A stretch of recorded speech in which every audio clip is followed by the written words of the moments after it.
नमस्कार,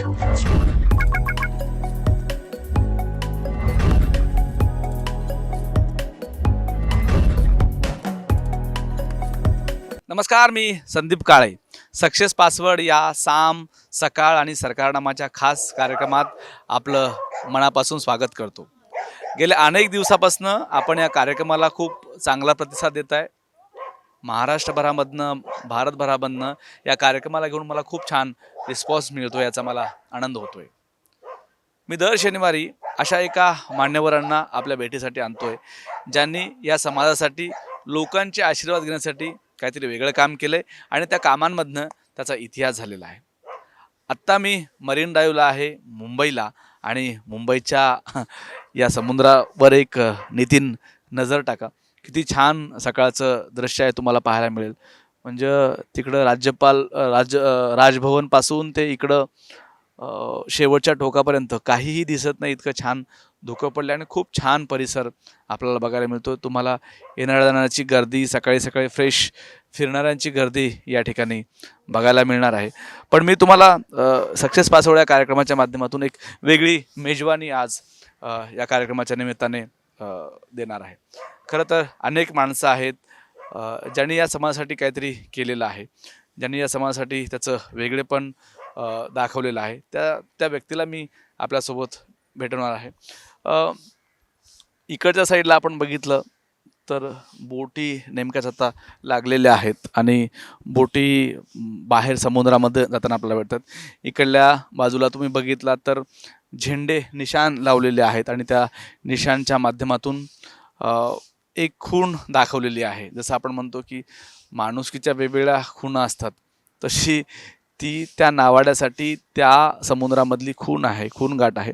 आणि खूप छान पद्धतीनं सकाळचं हे वातावरण बघायला मिळते. म्हणजे धुकं इतकं पडलं की कॅमेऱ्यात तुम्हाला पाहताना मला सगळं पांढरं शुभ्र जाणवते. असो, या आज सक्सेस पासवर्ड कार्यक्रमाच्या निमित्ताने मी आपली प्रोफेसर, प्राध्यापक डॉक्टर प्रदीप ढवळ सर यांच्यासोबत चर्चा करणार आहे, त्यांच्यासोबत संवाद साधणार आहे आणि त्यांचा सगळा सक्सेस पासवर्ड, त्यांचा जीवन प्रवास मी आपल्या या कार्यक्रमाच्या माध्यमातून तुमच्यासमोर ठेवणार आहे. ढवळ सर साहित्यिक आहेत, शिक्षण क्षेत्रामध्ये त्यांनी खूप मोठं काम केलं आहे, सामाजिक क्षेत्रामध्ये त्यांचं योगदान आहे आणि अशा या सगळ्या प्रवासामध्ये त्यांनी जे काही निर्माण केले ते वेगळं आहे. म्हणून या सक्सेस पासवर्ड या कार्यक्रमात मी त्यांना इथं निमंत्रित केलेलं आहे आणि या कार्यक्रमाच्या निमित्ताने तुम्हाला त्यांची वेगळी ओळख मी करून देणार आहे. सर, आपलं मनापासून स्वागत आहे या कार्यक्रमामध्ये आणि खूप आनंद झाला आहे तुम्हाला आज भेटून. मला खूप दिवसानंतर तुम्हाला भेटायचं होतं, तुमच्याशी संवाद साधायचा होता, पण आपलं भेट होत नव्हती.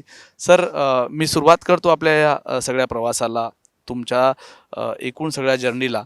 मला जायचं आहे तुमच्या गावामध्ये. म्हणजे तुम्ही मुंबईत आला ठीक आहे, पण कोकण, कणकवली हा सगळा प्रवास मी जेव्हा रिसर्च करत होतो तेव्हा मला जाणवत होतं की एक माणूस जो गावातला आहे, जो इथे येऊन काहीतरी वेगळं करतो, त्याचा सगळा प्रवास कसा होता आणि कसे ते दिवस होते तुमच्या गावाकडचे? खरं तर 50 वर्षापूर्वी, म्हणजे वयाच्या अगदी 6व्या वर्षी मी वडिलांबरोबर मुंबईला आलो. म्हणजे वडील साधे गव्हर्नमेंट नोकर म्हणून काम करत होते. परिस्थिती फारशी चांगली नव्हती, पण मला जाणवत होते की आपण आपल्या गावामध्ये, म्हणजे माझं गाव जे आहे कणकवलीपासून ते तळ कोकण, ज्याला आपण म्हणतो नरडैवे म्हणून जे गाव आहे, की ज्या गावातच जायचं असेल तर एक 10 ते 12 किलोमीटर त्या पायी जावं लागत होतं.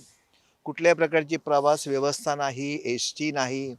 आणि मग वडील एका सकाळी मुंबईकडे म्हणून नोकरीच्या निमित्त निघाले आणि पाठोपाठ हट्ट करून मी देखील वडिलांच्या पाठोपाठ जो निघालो, मागे वळून देखील आईकडे पाहिलं नाही की मुंबईकडे जायचं आहे. आणि मग मुंबईला आल्यानंतर सगळ्यांनाच मुंबईचं आकर्षण होतं. म्हणजे 1950 ते 60च्या दरम्यान मुंबईमध्ये तसं काय फारसं महागडं नव्हतं, सहज सगळ्या गोष्टी मिळत होत्या, इतकी गर्दी नव्हती. आणि त्यातल्या त्यात आम्ही ठाण्यामध्ये मुक्काम. ठाण्याचा इतिहास आहे की ठाणे त्या काळात फक्त मेंटल हॉस्पिटल म्हणून फेमस होतं आणि सांगायलाही अशी लाज वाटायची की आम्ही ठाण्यात राहतो म्हणून. आणि मग मी वडिलांबरोबर तिथे माझी सुरुवात झाली. घरामध्ये जवळ आमच्या त्या काळात 10 बाय 10च्या खोलीमध्ये साधारण एक 15-20 माणसं असायची. रात्री कोण कुठे झोपायचं याचा पत्ताच नसायचा. आणि अशा या परिस्थितीमध्ये वडिलांनी मग शाळेमध्ये टाकलं मला. अ, ठाण्याच्या बेडेकर महाविद्यालयामध्ये माझी शिक्षणाला सुरुवात झाली.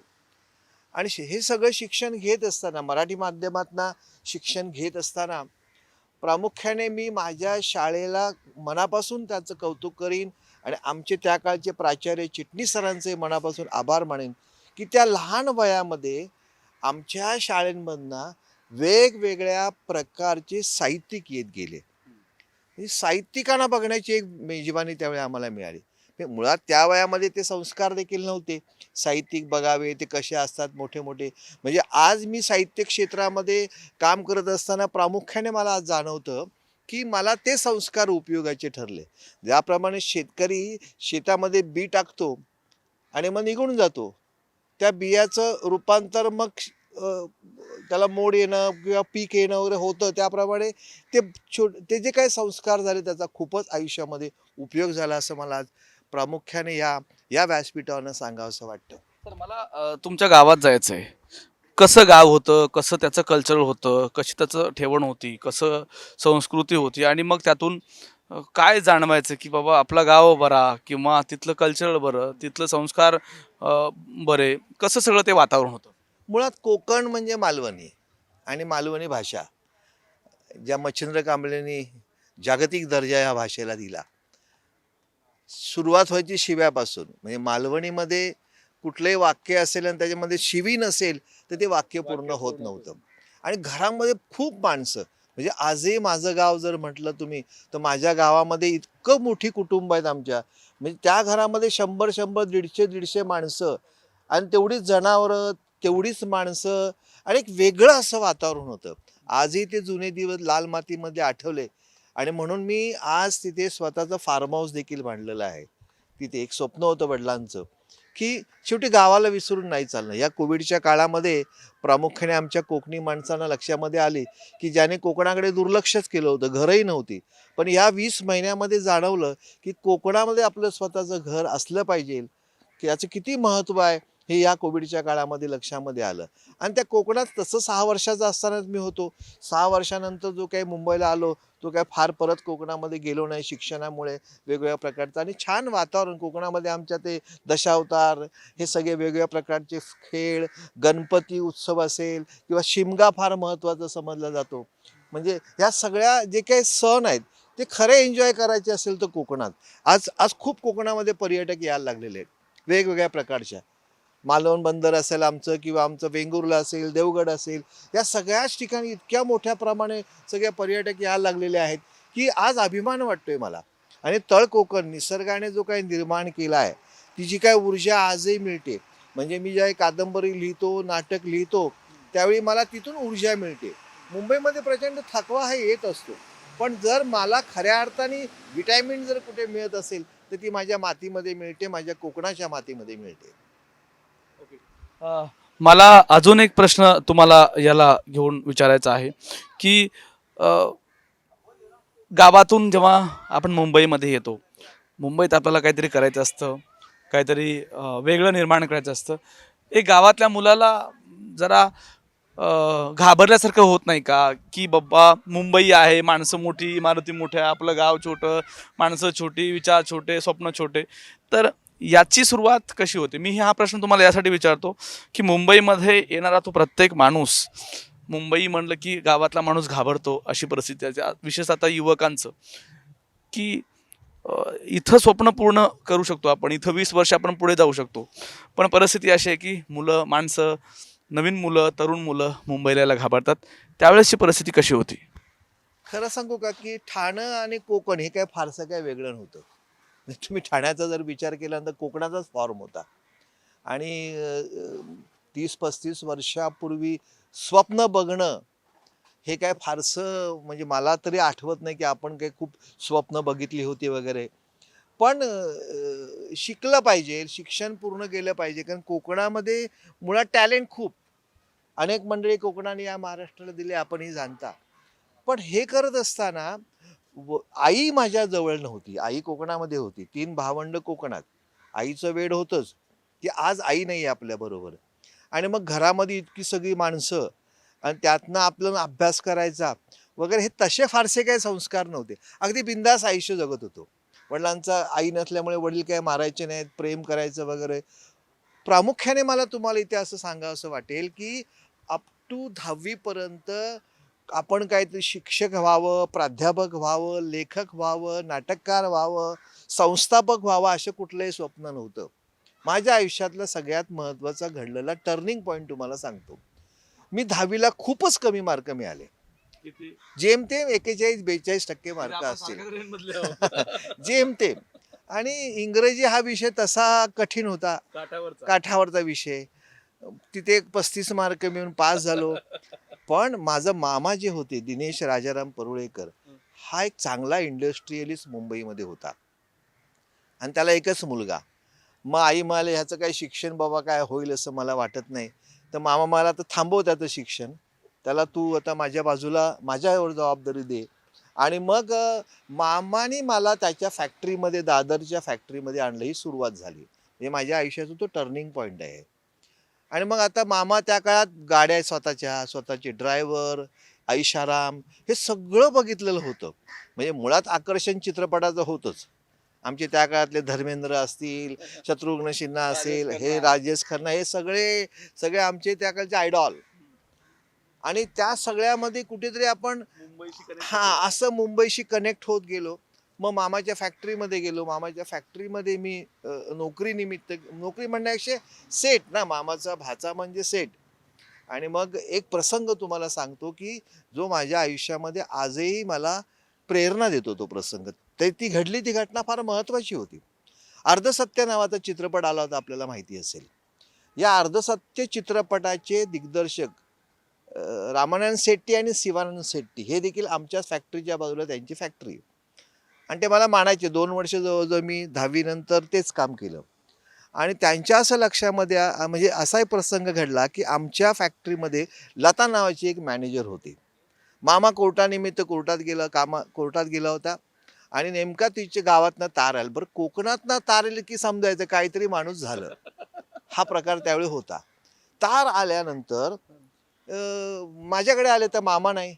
म्हणजे फॅक्टरीचा मालक मीच स्वतःला समजत होतो. मामाच्या नंतर बॉस मीच. आणि त्या काळात सेट म्हणणं एखाद्याला फार मोठं काहीतरी वाटायचं, अभिमानाची गोष्ट वाटायची. जसं गावाकडे पाटील वगैरे. हा, आता लाज वाटते सेठ म्हणलं एखाद्या माणसाला. ती एक शिवी वाटते, पण त्या एक सन्मान वाटायचा. ती आली, म्हणलं प्रदीप सेठ असं असं आहे, तार आली आहे, काय करू? म्हटलं आता तार आली म्हणजे कळलं की बहुतेक काहीतरी समथिंग इज रॉंग. मी म्हटलं जा. काय काय प्रश्नच नव्हता, तारेशिवाय दुसरा पर्यायच नव्हता. मग तिला म्हटलं जा तुम्ही, मामांना सांगतो असं असं झालं म्हणून. आणि मग तिला तिथं सगळं पेटी कॅश बिअर वगैरे घेतलं, तिला सोडून दिलं, ती गेली निघून. 5:15च्या दरम्यान मामा फॅक्टरीमध्ये आले. आणि मामाच्या केबिनमध्ये जे मला रिस्पेक्ट देत होते ते रामानंद शेट्टी आणि शिवानंद शेट्टी बसले होते. मामाला सवय होती, आल्या आल्या आपल्याला बेल वाजवल्यावरती पिऊन आला, म्हणलं लता मॅडमला बोलवा. मग लता मॅडम गेल्या. कुठे गेल्या आणि कोणाला विचारून गेल्या. तापला एकदम. कोकणीमध्ये लगेच भडकला. कोणी पाठवलं? प्रदीपने पाठवलं. बोलवा त्याला. मला बोलून घेतलं केबिनमध्ये. आणि मला ज्या प्रकारे शिवी त्यांनी झाडली तिथे, तो प्रसंग सांगतो पुढे. ज्या पद्धतीने मामाने माझा अपमान केला तिथे, की तू काय स्वतःला फॅक्टरीचा मालक समजतो का? तुला कोणी अधिकार दिलेला आता मॅडमला पाठवायचं वगैरे वगैरे, काही एक्सप्लेनेशन घेतलं नाही. एक वाईट शिवी जी मी आता कॅमेऱ्यासमोर बोलू शकत नाही, जो कोकणी माणसं बिंदासपणे कंपल्सरी. त्यामुळे ते आता कॅमेऱ्यासमोर नाही मला बोलता येणार, पण ते मला प्रचंड मनाला लागलं. तरुण वय होतं, संवेदना होत्या, भावना होत्या. याचा कुठलाही विचार झाला नाही. किंबहुना माझी आई म्हणजे त्याची बहीण, पण गरीब होतो आम्ही. पण गरिबीचा इतका अपमान होऊ नये हे प्रामुख्याने त्यावेळी असं लक्षामध्ये आलं. आणि तात्काळ मी गेलो अकाउंटंटला वगैरे सगळ्यांना आमच्या बोलावलं, की हे सगळं लॉक केलंय मी, ह्या चाव्या घ्या. मला प्रवास करायचा जमत नव्हतं. ड्रायव्हरला बोललो. ड्रायव्हरला म्हटलं मला तू आत्ताच्या आत्ता मला शिवडेला नेऊन पोचव, मला इथे राहायचं नाहीये, निघून जायचंय. आणि मी निघून गेलो मामाला न सांगता. वडिलांना फोन केले. वडील माझे मेंटल हॉस्पिटलमध्ये वॉर्डबॉयचं काम करायचे. वडिलांना म्हटलं, बाबा तुम्ही ताबडतोब या, मला घेऊन चला, मला मामाकडे राहायचं नाही आहे. 17-18 वर्षाचं वय होतं. काय झालं ते म्हटलं, नाही तू आईला घेऊन ये बाबा.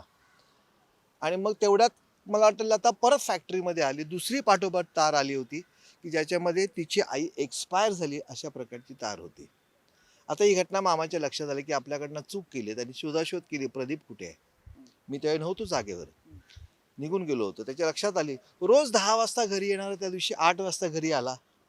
आणि मग जसं काही घडलाच नाही असा प्रसंग, त्याने माझ्या भावनेचा विचारच केला नाही. आपण या माणसाचा अपमान केला आहे, आपला भाचा जरी असला तरीही कोणासमोर अपमान करू नये. तो झाला होता, आता ते काही सगळं परत येणार नाही. मला मला तू रागवलायस का? म्हटलं मी रागवलो नाही, पण निर्णय घेतला मी इथे थांबणार नाही. तिथून मग निघालो, बाहेर पडलो. खूप समजावून सांगायचा प्रयत्न केला, पण मला आज अतिशय प्रामाणिकपणे कबूल करावं असं वाटतं. आज जो काही प्रदीप ढवळ उभा आहे, तो त्या एका घडलेल्या घटनेमुळे जिथे अपमान झाला. आणि या अपमानातूनच हे जे काय आज मी फार काय निर्माण करू शकलो असं नाही. साहित्यामध्ये म्हणा किंवा ह्या सगळ्या क्षेत्रामध्ये जे वावरतोय, आणि याचा रिझल्ट सांगतो तुम्हाला, की काय झालं, की मग मामा पुढे वृद्ध होत गेला. कॉटन कंपन्या बंद पडत गेल्या सगळ्या. कोरिया मार्केट अप झालं वरती. कोरिया मार्केट अप झालं आणि कोरिया मार्केट अप झाल्यावरती कॉटन इंडस्ट्री बंद पडत गेल्या. मग तिकडे मुंबईला गेला. फॅक्टरी त्यांनी गावाला शिफ्ट केली, म्हणजे फॅक्टरी. आणि मग त्या फॅक्टरी म्हणजे गावच्या फॅक्टरीचं उद्घाटन करण्यासाठी म्हणून माझा भाचाच हवा, हा त्याने हट्ट ठेवला. म्हणजे मच्छिंद्र कांबळे प्रमुख पाहुणा आणि उद्घाटक म्हणून मी होतो. आणि त्याने जाईपर्यंत शेवटपर्यंत सांगितलं, आज जो काही उभा आहे प्रदीप, मला ज्याचा अभिमान वाटतो, तो माझ्या एका शब्दामुळे हा माणूस घडलेला आहे. म्हणजे कधी कधी माणसाला काही क्षण शिकवतात, माणसाला जगण्यासाठी म्हणा, पूरक ज्या गोष्टी असतात.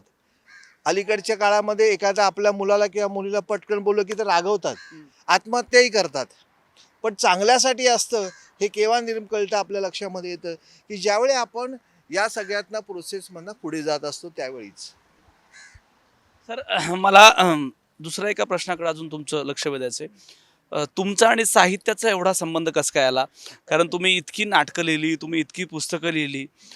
काय हा सगळा एकूण तुम्ही एकदम साहित्याकडे कसं काय वळलात? कॉलेजमध्ये शिकत असताना गरिबी तर होतीच. म्हणजे तो प्रसंग झाल्यानंतर मग मी कॉलेजमध्ये जॉईन झालो, आमच्या ज्ञानसाधना महाविद्यालय ठाणे. तिथे मग पुढे मी प्राध्यापकी झालो. मी तुम्हाला म्हटलं सुरुवात केली त्याप्रमाणे साहित्याची अनेक मंडळी पाहिलेली होती. आणि योगायोगाने मी इतका अपमानित होऊन बाहेर आलो होतो, की काहीतरी करायचं आहे. आता मला कळतंय की मला काहीतरी करायचं आहे. काय करायचं हे कळत नव्हतं. आणि त्या काळात योगायोगाने स्वामी विवेकानंद माझ्या आयुष्यामध्ये चरित्र त्यांचं आलं आणि माझ्या आयुष्याचा घाटच सगळा बदलला. म्हणजे खूप वाचत गेलो. शनिवार रविवारी मौन धारण करायचो. आणि म्हणजे सकाळी जे मौन धरायचो, म्हणजे शनिवारी सकाळी, ते रविवारी म्हणजे सोमवारी सकाळी लेक्चरलाच मग मी ते मौन सोडायचो. आणि समग्र विवेकानंदांचं साहित्य वाचून काढलं, त्याचं टिपण केलं. आणि टिपण करता करता एके दिवशी माझं व्याख्यान हे फलटणला होतं. म्हणजे विवेकानंदांच्या जीवनावरती. नरेंद्र ते विवेकानंद एक झंझावात नावाचा मी कार्यक्रमच करतो. आणि त्या व्याख्यानाला नरेंद्र ते विवेकानंद एक झंझावात. नरेंद्र म्हणजे स्वामी विवेकानंदांचं नाव. अच्छा. तो कार्यक्रम माझा फलटणला होता, एका महाविद्यालयामध्ये. गच्च तुडुंब असं महाविद्यालय भरलं होतं. मी देखील रंगलो होतो. नुकताच प्राध्यापक झालो होतो. आणि मग माझं भाषण इतकं रंगलं, की कार्यक्रम संपल्यानंतर योगायोगाने विंगेतनं प्राचार्य शिवाजीराव भोसले आले. आणि शिवाजीराव भोसले तर अधिकारी पुरुष. त्यांनी माझ्या खांद्यावर हात ठेवला आणि म्हणाले, की प्रदीप, विवेकानंदांवरती यापुढे बोलण्याचा अधिकार माझ्यानंतर तुला आहे. पण मी जी चूक केली माझ्या आयुष्यात, मी आयुष्यभर बोलत गेलो, व्याख्यानं देत गेलो. पण कुठेही त्याचं संकलन माझ्याकडनं घडलं नाही. लिखाण फारसं काही माझ्याकडनं घडलं नाही. तर तू स्वामी विवेकानंदांवरती लिहित जा जे तुला भावले ते. आणि त्यातूनच माझा पहिला ग्रंथ आला, नरेंद्र ते विवेकानंद एक झंझावात नावाची कादंबरी आली. तो आशीर्वाद प्राचार्य शिवाजीराव भोसले यांचा. आणि मग लोकांना ते आवडायला लागलं. म्हणजे मी जे काही लिखाण करतो, अगदी टू बी फ्रँकली सांगतो, मला आवडतं ते मी लिहितो. ते विकलं गेलं पाहिजे, त्याच्या विकण्याच्या मागे लागणं हे मी आयुष्यात कधी केलं नाही. आणि त्या कादंबरीवरनं मग जे विश्वविक्रमी लिम्का रेकॉर्डमध्ये जे नाटक गेलं संन्यस्त ज्वालामुखी, काय होतं त्याचा विषय? विवेकानंदांचं लाईफ, संन्यस्त ज्वालामुखी हे विश्वविक्रमी नाटक झालं की ज्यामध्ये आमचे मित्र आमदार संजय केळकर हे रामकृष्ण परमहंसांची भूमिका करतात. महाराष्ट्र, कर्नाटका, गोवा असे अनेक प्रयोग, 250 पावणे 300 प्रयोग नेमके त्या नाटकाचे झाले. आणि तिथून मला मग साहित्याची आवड निर्माण होत गेली. आजही रात्री कितीही वाजो 4 पानं तरी वाचणार, त्यातलं टिपण लिहून काढणार, त्यातल्या वाक्याला अंडरलाईन करणार. त्याचा काय फायदा होईल मला आयुष्यात माहीत नाही. अनेकांना तो होतोय, झालेला आहे. पण त्या त्या पुस्तकांमुळे, त्या वाचनामुळे हातामध्ये जोपर्यंत तो कागद लागत नाही, तोपर्यंत रात्रीची झोप काही लागत नाही. लिहायची आवड ही त्या प्रसंगांमुळे माझ्यात निर्माण झाली. केवळ साहित्य लिहून तुम्ही थांबला नाहीत, साहित्याचा गजर झाला पाहिजे, त्याची एक चळवळ उभी राहिली पाहिजे, यासाठी तुम्ही कर्णिक काकांसोबत खूप मोठं योगदान दिलेलं आहे. नेमकं ते योगदान काय होतं? कशा पद्धतीनं साहित्याची चळवळ कोकणातल्या चळवळीनं महाराष्ट्राचं रूप घेतलं आणि एक वेगळं वातावरण आज आपल्याला महाराष्ट्राच्या अनेक भागांमध्ये किंवा विशेषतः मुंबई ठाण्या भागामध्ये पाहायला मिळते. ती चळवळ नेमकी काय होती? योगायोगाने मधुभाई म्हणजे पद्मश्री मधु मंगेश कर्णिक आणि मी स्वतः एकाच गावातले, आणि मधुभाईंचं आकर्षण होतं. एकूणच मधुभाईंचा प्रवास म्हणजे माझाही प्रवास असं मला वाटतं. कारण आम्ही कोकणी माणसं ज्या पद्धतीने आलो आहोत मुंबईपर्यंत चाकरमानी म्हणून, हातात काही नाही, साधी आपली बॅग हातामध्ये असायची, ती घेऊन मुंबईमध्ये आलेली सगळी मंडळी. मला प्रामुख्याने मधुबाईंचा जो काही सहवास लाभला तो 1991 सालापासून. 1991 साली मधु मंगेश कर्णिक यांनी 91वं साहित्य संमेलन जे रत्नागिरीला झालं होतं, त्या व्यासपीठावरनं त्या साहित्य संमेलनामध्ये रत्नागिरीला तो आयोजित करण्यात आला होता. पण त्या व्यासपीठामध्ये कोकणी माणसं कुठे फारशी दिसत नव्हती. कोकणामध्ये स्ट्रेंथ आहे, कलावंत आहे, साहित्यिक आहेत, लेखक आहेत, सगळे आहेत. पण कोकणी प्रवृत्ती आपल्याला सगळ्यांनाच माहिती आहे, त्यावरती बोलायची गरज नाही. आणि मग मधुबाई 1991 माझ्या आयुष्यामध्ये आले आणि मधुबाईंनी तिथे संकल्प सोडला की आपण कोकणाचं एक व्यासपीठ निर्माण करावं, आणि त्या कोकणाच्या व्यासपीठावरती कोकण मराठी साहित्य परिषदेचा जन्म झाला. मी कार्यकर्ता, त्या काही माधव गडकरी होते, शरद उपासनी होते, आमचे शशी होते, मधु मंगेश कर्णिक होते, स्टॉलवर्ड सगळी मंगळे. म्हणजे ही माणसं इतकी श्रीमंत वाटायची, श्रीमंत त्या असाने साहित्याच्या माणसाने इतकी प्रगल्भ असायची, वाटायची की आपल्याला ह्याच्यापैकी काय जमेल का, किंवा यांच्या जवळ तरी आपल्याला जाता येईल का. यांना भेटणं म्हणजेच एक वेगळ्या प्रकारची पर्वणी होती.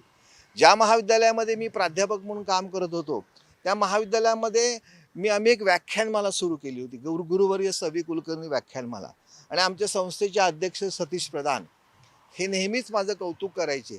आणि प्रधान साहेब म्हणायचे, अरे प्रदीप, तुम्ही असे काही कार्यक्रम करा की ज्याच्यामुळे निवळ शिक्षणाच्या पलीकडे जाऊन विद्यार्थ्यांनी काहीतरी बघितलं पाहिजे, केलं पाहिजे. आणि म्हणून गुरुवर्य सवी कुलकर्णी नावाची व्याख्यानमाला सुरू केली आम्ही, ज्याचा मी सचिव होतो. महाराष्ट्रातले सगळे साहित्यिक व्यासपीठावरती आणले, फक्त पु ल देशपांडेंना आम्हाला काही आणता आलं नाही. आणि माझ्याबरोबर आमचं ज्ञानसाधनाचं एक वेगळं व्यासपीठ आहे की असं म्हणतात ना की प्रवासाला जात असताना आपण कोणाबरोबर प्रवास करतो हा महत्त्वाचा आहे. स्वामी विवेकानंदांच्या आयुष्यातली 3 गोष्टी मी नेहमी जगत आलो. स्वामींनी 3 गोष्टी आयुष्यात सांगितल्या की आत्ता म्हणून तुम्ही जगा. तुमच्या आयुष्यात काल काय घडलं, उद्या काय घडणार आहे, यापेक्षा प्रेझेंट आयुष्य जगायचा प्रयत्न करा. दुसरं त्याने असं आयुष्यात सांगितलेलं आहे की डू नथिंग, काहीच करू नका. मग तुम्ही अस्वस्थ असाल, कन्फ्यूज असाल, काही तुम्हाला जमत नसेल, शांत राहा, तो काळ निघून जाऊ द्यात. तिसरं महत्त्वाची गोष्ट मला स्वामींच्या आयुष्यावरनं कळली, ती म्हणजे डू डेअरिंग. डेअरिंग करायचा प्रयत्न करा. आणि आम्ही सगळे डेअरिंग करतच आलो. परिणाम होईल काय माहीत नव्हतं. ज्याच्या खिशामध्ये महिन्याला वडील 1 रुपया खर्चाला द्यायची शाळेमध्ये असताना, आणि त्या 1 रुपयामध्ये आपण कसं बसं भागवायचो, तर त्या परिस्थितीतनं आज इथपर्यंत येणं म्हणजे माझ्या वडिलांना गंमत म्हणून सांगतो तुम्हाला, 10वीची परीक्षा होती आणि वडील म्हणाले की तू 10वीला जर पास झालास पहिल्या अटेम्प्टमध्ये तर तुला सायकल बक्षीस देईन. आता केवढा आनंद. त्या काळात सायकल म्हणजे लक्झरियस. हो, आमच्या ठाण्यात 2-3 लोकांच्या कार होत्या फक्त. सायकल विकत मिळणार म्हणून मी अभ्यासाला जी काही सुरुवात केली आणि 41% मार्क घेऊन पास झालो. वडिलांनी 60 रुपयाची सायकल विकत घेऊन दिली मला. त्याला गावठी सायकल ती. आणि स्वप्न होतं की ठाण्यावर ना गावाला सायकलनी जायचं आणि ते स्वप्नही पूर्ण केलं. हा, माझ्याकडे सायकल आहे. आणि 7 दिवसाचा प्रवास करून माझे सगळे सहकारी मित्र, मग सत्यवान करंगुडकर असेल, संदीप वैद्य असेल, चंद्रकांत लाड असतील, मंगेश महाळुंगे असेल, ही सगळी मंडळी माझ्याबरोबर आम्ही गोव्यापर्यंत सायकलने गेलो होतो. केवढा मोठं स्वप्न त्यावेळी होतं. आणि त्या परत आल्यानंतर आजपर्यंत कधी सायकलवर बसलो नाही. सांगायचं तात्पर्य हे स्वप्न आमचं होतं. आणि हे सगळं करत असताना ज्ञानसाधना महाविद्यालयामध्ये प्राध्यापक रुजू झालो, ही एक घटना चांगली सांगण्या इतपत.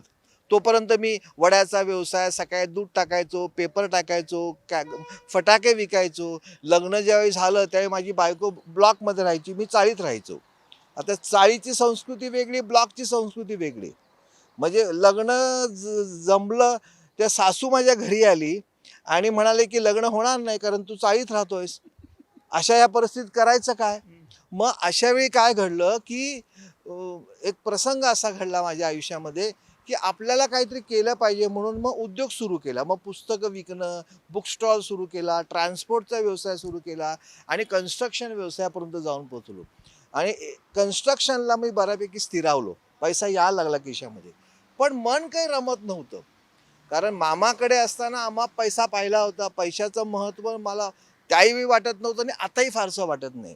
तुम्ही जर प्रामाणिकपणे काम केलात, मला असं वाटतं पैसा हा येत राहतो. तुम्ही एक प्रसंग मध्ये सांगितला होता की तुमचे बाबा तुम्हाला आई नाही म्हणून अ, मारायचे नाही, तुमचा लाड करायचा. काय झालं होतं आईला? आई नाही म्हणजे आई माझी कोकणात. हो. तर अच्छा, इथे आईसोबत हा नाही. नाही, आई अच्छा. इकडे आणायला घरच नाही ना हो. ओके. हां. काकांकडे राहत होतो आम्ही सगळेजण. स्वतःचं घर नाही. आईचं आणि तुमचं रिलेशन कसं होतं? खूपच चांगलं अटॅचमेंट होतं आईच्या आणि माझं. आई म्हणजे सगळी प्रत्येकाची दैवतच असते ना. हो. आईचं सगळं लक्ष माझ्याकडे होतं की मुंबईत हा आता काय करत असेल वगैरे. आणि मुळात सगळी स्वप्न, दोघांची स्वप्न पुरं करायचा प्रयत्न मात्र मी सातत्याने केला. तो प्रसंग तुम्हाला सांगायचा राहिला की कन्स्ट्रक्शन व्यवसायामध्ये मी आलो, चांगलं स्थिरावलो, पैसा यायला लागला, सायकलची कार आली घरामध्ये. म्हणजे 1988ला I was the first person की जो पहिला असेल की ज्याची स्वतःची 4 व्हीलर कार होती, सतीश प्रधानाच्या नंतर. मला प्राध्यापकच व्हायचं होतं, प्राध्यापक व्हायचं स्वप्न होतं. मग इकडे बिल्डिंग कन्स्ट्रक्शन व्यवसायामध्ये 88-89ला खूप पैसा मिळत होता, पण मन रमत नव्हतं. प्राध्यापक व्हायचं आहे, प्रयत्न केला आणि योगायोगाने ज्ञानसाधनाची जाहिरात आमच्या आली होती, प्राध्यापक हवा म्हणून. आणि इंटरव्ह्यूला कोण? तर पी सावळाराम, श्याम फडके, सतीश प्रधान, असे स्टॉलवर मंडळी. 15-15 लोकांचं पॅनल इंटरव्ह्यूला. आणि मग मला इंटरव्ह्यूला बघितल्यावरती आमचे दादा पी सावळाराम म्हणाले, अरे तू बिल्डिंग कन्स्ट्रक्शन, कारण ठाण्यामध्ये पूर्वी एकमेकांना माणसं ओळखत होती, नावाने ओळखीत होती. खूप लहान आणि छोटंसं गाव होतं, तेव्हा कोणाच्या घरात काय चालू आहे सगळ्या ठाण्याला कळायचं. तर त्यावेळी मग दादा म्हणाले की अरे तू इथे कामाला माझ्याकडे प्राध्यापक म्हणून येतोय, तुझी अपेक्षा काय पगाराची? पगाराची अपेक्षा काय? म्हटलं अपेक्षा काय तुम्ही द्याल ती. त्यावेळी मला 700 रुपये पगार ठरला 88ला.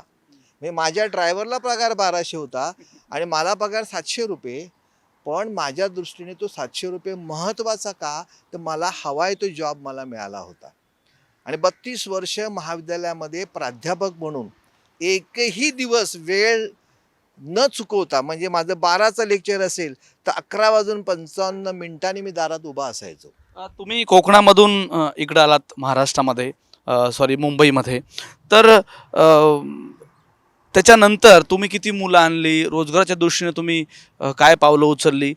तुम्हालाही वाटलं असेल की जशी मुलं आपण गावातून आलो तसं मुलांना हातभार देणं गरजेचं आहे, त्यांना मदत करणं गरजेचं आहे. त्यासाठी तुम्ही काय केलं? मदत करणारे आपण कोण? म्हणजे अगदी बाबा आमटेंच्याच शब्दात सांगायचं झालं तर दान माणसाला नादान बनवतं. प्रकाश आमटेंचा प्रसंग तुम्हाला सांगतो. आदरणीय प्रकाश आमटेंकडे माझं शिवबा नाटक तोपर्यंत लिहून झालं होतं. आणि विदर्भामधल्या लोकांना फारसं शिवाजी महाराजांचा इतिहास माहीत नाही. विदर्भामध्ये म्हणजे आनंदवनात परमपूज्य बाबासाहेब पुरंदऱ्यांचं जाणता राजा हे नाटक झालं होतं. प्रकाश म्हणजे विकास आमटे म्हणाले की मला हे नाटक कळलंच नाही. त्या माझ्यासारख्या एका सर्वसामान्य लेखकाला स्वतः परमपूज्य बाबासाहेब पुरंदरे म्हणाले की तुम्ही ढवळ सरांचं शिवबा नावाचं नाटक पहा. आणि चक्क मला त्यावेळी विकास आमटेंचं पत्र आलं, प्रदीप ढवळ असं असं ऐकलेलं आहे, तुझं नाटक घेऊन आनंदवनात येशील का? आता प्रकाश आमटेंचा फोन, विकास आमटेंचं पत्र, हे माझ्यासारख्या माणसाला खूप मोठं झालं ना. ही फार मोठी हिमालया एवढी उत्तुंग माणसं. आनंद खूप झाला. आणि मग मी तोपर्यंत हॉटेल ताजचा ग्रीन कार्ड होल्डर कुठलं असं ते सिल्वर कार्ड होल्डर झालो होतो. लग्न होऊन 25वं वर्ष लागलो. 25वं वर्ष होतं. बायको म्हणाली की अरे कुठेतरी त्या ताज हॉटेलला एकदा तरी घेऊन जा. आणि तोपर्यंत मला हे पत्र आलं होतं. म्हटलं आपण गंमत करूया, 25वा आमचा लग्नाचा वाढदिवस आहे. मी म्हटलं तिला तुला मी नागपूरच्या ताजमहलला घेऊन जातो. चालेल म्हणाले. आम्ही दोघेही फ्लाईटने नागपूरला गेलो. टॅक्सी पकडली. टॅक्सीवाल्याला म्हटलं आनंदवन ताजला घेऊन चल. त्या टॅक्सीवाल्याला कळे ना आनंदवन ताज काय प्रकार आहे हा. आणि आम्ही दोघंही आनंदवनात गेलो. आणि मला आताही सांगताना अंगावर काटा येतो. माझं स्वागत करायला डॉक्टर विकास आमटे त्यांच्या त्या गेटवरती उभे होते. कोण आहे प्रदीप ढवळ हा? हे सर्वसामान्य लेखक. तो सन्मान मला मिळाला. आणि तिथे मला असं वाटलं की ह्यांच्यासाठी आपण काहीतरी केलं पाहिजे. आणि मग मी द्वंद्व नाटक, गांधीजींच्या विचाराचं द्वंद्व नाटक जे लिहिलं, त्या द्वंद्व नाटकाचे सलग 13 प्रयोग करून प्रकाश आमटे यांच्या हेमल कसा प्रोजेक्टसाठी 15,55,555चा निधी दिला. म्हणजे देण्यामध्ये जो काय आनंद आहे ना, 15 लाख देण्या इतपत मी काही तेवढा सक्षम नव्हतो. पण हे करू शकतो आपण. करण्याची ताकद प्रत्येक माणसामध्ये असते. इच्छाशक्ती सगळ्यात महत्त्वाची आहे. मधु मंगेश कर्णिक असतील किंवा ही सगळी मंडळी असतील, या सगळ्या मंडळीने समाजासाठी देणं काय असतं हे आम्हाला शिकवलं. आणि मलाही प्रामुख्याने वाटवतं. आज आपण स्टेबल आहोत. प्रत्येकाने हा विचार केला पाहिजे की जो समाज आपल्याला घडवतो, ज्या समाजाने आपल्याला काहीतरी नाव दिलेलं असतं, ज्या समाजाने आपल्याला अस्तित्व दिलेलं असतं, या समाजाची परतफेड करायची वेळ केव्हा तरी येते. त्यातनं मग आनंद विश्व गुरुकुल हे महाविद्यालय जन्माला आलं. त्यातनं मग मी अनेक विद्यार्थ्यांना वेगवेगळ्या प्रकारची मदत करत असतो. जीवा महालाचं तुम्हाला मी मग बोलता बोलता सांगितलं. जीवा महालाचे वंशज, 13वे वंशज, त्यांच्या मुलांना आम्ही दत्तक घेतलं. माझ्या एका लेखणीमुळे जीवा महालाचं तो जी काही झोपडी होती, त्या झोपडीचं घर तयार झालं. म्हणजे ठरवलं आपण तर काही आयुष्यामध्ये होऊ शकतं. जेव्हा तुम्ही या सगळ्या सक्सेसकडे पाहता, मी त्याला सक्सेस या अर्थाने म्हणतो, माझा कार्यक्रमाचं नाव पण सक्सेस पासवर्ड आहे, की एका व्यक्तीने आपलं विश्व कसं उभं केलं आणि जेव्हा तो मागे बघतो तेव्हा तो आपल्या सक्सेसकडे कसं पाहतो. तुम्ही जेव्हा तुमच्या सक्सेसकडे पाहता की मामाकडे राहणारा मुलगा आज अशा ठिकाणी आहे, ज्यांनी अनेकांचे आशीर्वाद घेण्यासाठी काम केलेलं आहे, तो काहीतरी वेगळं करतोय, साहित्यामध्ये केलं आहे, एज्युकेशनमध्ये केलं आहे, संशोधनामध्ये केलं आहे, आत्ता साहित्याची चळवळ सगळीकडे उभं राहते. तुम्ही जेव्हा तुमच्या सगळ्या सक्सेसकडं पाहता तेव्हा तुम्ही नेमकं कुठल्या गोष्टीला उजाळा द्याल किंवा काय उभं केलं तुम्ही, कशामुळं, ज्यामुळं हा सक्सेस मिळाला, काय सांगाल? मला असं वाटतं म्हणजे सगळं सगळं जे काही जो स्टेटस माणसाला हवा असतो, जो मिळवल्यानंतर, ह्या सगळ्यामागे कोण असेल तर एक एक एक दैवी शक्ती असते आणि आईवडिलांचे आशीर्वाद. ह्या 2 गोष्टीवरती माणूस हा तारतो. आणि मन तुमचं स्वच्छ असेल ना, तर देव पण भरभरून देतो. भरभरून देतो. म्हणजे ज्याला शाळेमध्ये शाळेची फी भरण्या इतपत परिस्थिती नव्हती, EBCचा फॉर्म भरून शाळेचं शिक्षण पूर्ण झालं. वडिलांना 210 रुपयाचा पगार होता. गावाकडे त्यातले अर्धे पैसे पाठवायला लागत होते, कारण त्या म्हणजे त्या मनी ऑर्डरवरती गावची माझी भावंड जगत होती. आज इतकं भरभरून देवाने दिलं ना सगळं, त्यामुळे एकीकडे आनंद पण होतो आणि मागे वळून बघत असताना नाही, असं अनेकांच्या आयुष्यात असे प्रवास झालेले आहेत. आणि ह्या सगळ्या प्रवासामध्ये तुम्ही स्वतःला जितके बॅलन्स कराल, सतत बॅलन्स करणं सगळ्यात आयुष्याचं महत्त्वाची घटना ह्यासाठी असते की डोक्यात हवा गेली की संपलं माणसाचं. ती मी कधीही जाऊ दिली नाही. त्यातनं सातत्याने हाच विचार केला की आता माझी मुलं स्टेबल झाली आहेत, त्यांचं शिक्षण पूर्ण झालं आहे. हवं ते म्हणजे ज्याचं झोपडीत राहणारा प्रदीप ढवळ आज 2-2 फ्लॅटमध्ये राहतो, गावाकडे आलिशान बंगला तयार होतो, स्वतःचं फार्म हाऊस तयार होतं. अजून किती हवं आहे आपल्याला काही? आता माझं स्वप्न आहे रिटायरमेंट नंतर, मी माझ्या मुलांना देखील सांगितलं, पत्नीला सांगितलं की मला आता समाजासाठी काहीतरी करू द्या. मग त्यातनं मग योगायोगाने परवाच 12 डिसेंबरला आदरणीय पद्मश्री मधु मंगेश कर्णिक यांनी माझी कोकण मराठी साहित्य परिषदेच्या कार्याध्यक्षपदी निवड केली. खरं म्हणजे मी कार्यकर्ता होतो त्यांचा. एका कार्यकर्त्याला हा सन्मान देण्याचं विजन किंवा हा सन्मान द्यावा हे आदरणीय आमच्या मधुबाईनं वाटणं, हे मी माझं सगळ्यात मोठं आयुष्यातलं यश समजतो. पैसा किती आहे, किती गाड्या आहेत, किती घरी नोकर आहेत, यापेक्षा आपल्याला कोण रिस्पेक्ट देतो, आपल्याला कोण मान देतो, तो सगळ्यात महत्त्वाचा आहे. हे आलिशान हॉटेल समोर जाऊन बघतो आपण, समोर आहे. परवाच या हॉटेलमध्ये बसायची माझी योगायोग आला आणि आताच माझ्या मुलीला मी सांगितलं की चौघाने आम्ही चहा प्यायला बिल झालं 4,800. आता 4,800चं चहा या ज्या हॉटेलमध्ये जाऊन मी पिऊ शकतो, हे कोणाचं क्रेडिट आहे? हे सगळं कोणी दिलं आहे? हे सगळं समाजाने दिलेलं आहे. आणि म्हणून समाजाच्या उपयोगीसाठी जे जे म्हणून करता येईल ते करायचं, हा मी पुढच्या माझ्या आयुष्याच्या प्रवासात करणार आहे. आणि ते मी जास्त महत्त्वाचं समजेन. कोकण कला अकादमीच्या माध्यमातून मी आणि संजय केळकर काम करत आलेलोच आहोत.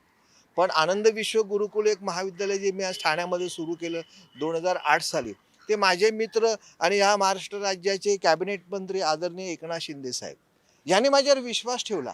रात्री 2 वाजता मला फोन केला, ढवळसर शाळा सुरू करायची. अरे म्हटलं, रात्री 2ला कुठली शाळा सुरू करायची?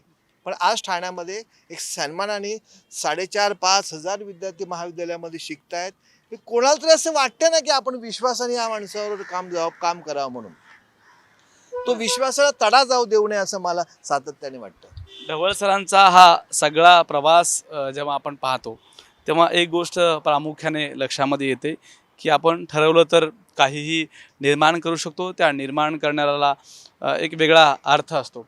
मला असं वाटतं की गाव पातळीवर असणाऱ्या त्या प्रत्येक मुलांसाठी हा सक्सेस शो, सक्सेस स्टोरी, ढवळ सरांची सक्सेस स्टोरी खूप महत्त्वाची आहे.